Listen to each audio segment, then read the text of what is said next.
Hello, this is Dr. Marty Klein with some more sexual intelligence, this time about how saying no does not equal low desire. One of the most common problems people come to see me about is I have low desire, or he has low desire, or she has low desire. In response, I ask lots of questions. We talk, and at least half the time I surprise people because I say, I don't think this is a desire issue. Saying no to something when you don't expect to enjoy it isn't a problem, it's common sense. For example, I honestly don't like Brussels sprouts. That does surprise some of my friends and family who offer recipes and advice, but when I say I don't eat Brussels sprouts because I don't like them, no one is surprised. No one says, so just because you don't like them, you don't want to eat them? How strange. So when new patients talk about low desire, I ask, desire for what? Because if people are offered sex that they don't think they'll enjoy, most of them will say no. My job is to ask people what they expect. If people expect sex to be boring, painful, rushed, impersonal, scary, or just plain annoying, of course they'll say no. They may use the word no, or a reason like headache, fatigue, cramps, work deadline, or the lack of privacy. Some people will pick a fight, ending the sexual opportunity. Others will manage to get their partner to pick a fight, and then they walk away guilt-free. Some people are sick of hearing that their partner needs a certain amount of sex every week. Of course, different people desire different amounts of sex, but no one needs a certain amount of sex. Not daily, not weekly, not yearly. Some people think their need gives them a right. Well, they're wrong. And their partners are usually pissed off. While some people who say no a lot are genuinely low desire, many are not. Unless you're just shopping for a one-night stand or a quick hookup, the context for sex matters. To feel desired, some people want to feel loved or special. Some people want to feel pursued or seduced. Some people want to feel dominated or taken. Some people want to feel emotionally connected. Some people want to feel attractive or desired. And some people want to feel admired for their character, not simply because of chemistry.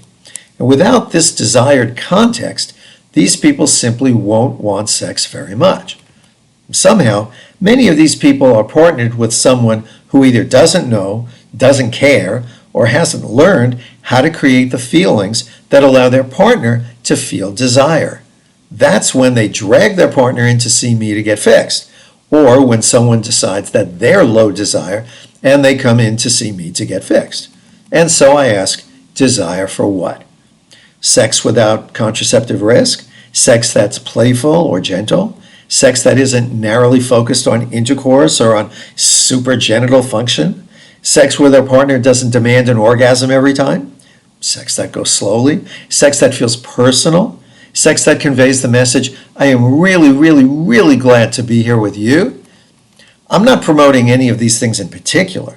I just know that millions of people want one or more of these experiences in sex, and they instinctively resist sex that doesn't address these emotional desires. People mistakenly believe that the solution to a desire impasse is a different position, a different toy, a new technique, a threesome, tantra, or watching porn together. It rarely is. The solution doesn't start with what should we do in bed. It starts with how do you want to feel in bed? So honest conversation is where the desire issue can get resolved. Do it with your clothes on so you can be more in tune when the clothes come off. While some low desire cases aren't about desire, some are. There's a range of intrinsic desire in each of us. Perverse creatures that we humans are, people with higher desire and people with low desire somehow find each other and couple up. They're then surprised when they struggle, often for years, to find a sexual consensus. And those struggles can take on a long-term earnestness that colors almost everything else. If your partner wants sex less than you do, be genuinely curious about how they think about sex, what they say they don't like, and what they say might make them more interested. If your partner wants sex more than you do, offer to share this intimate information with them.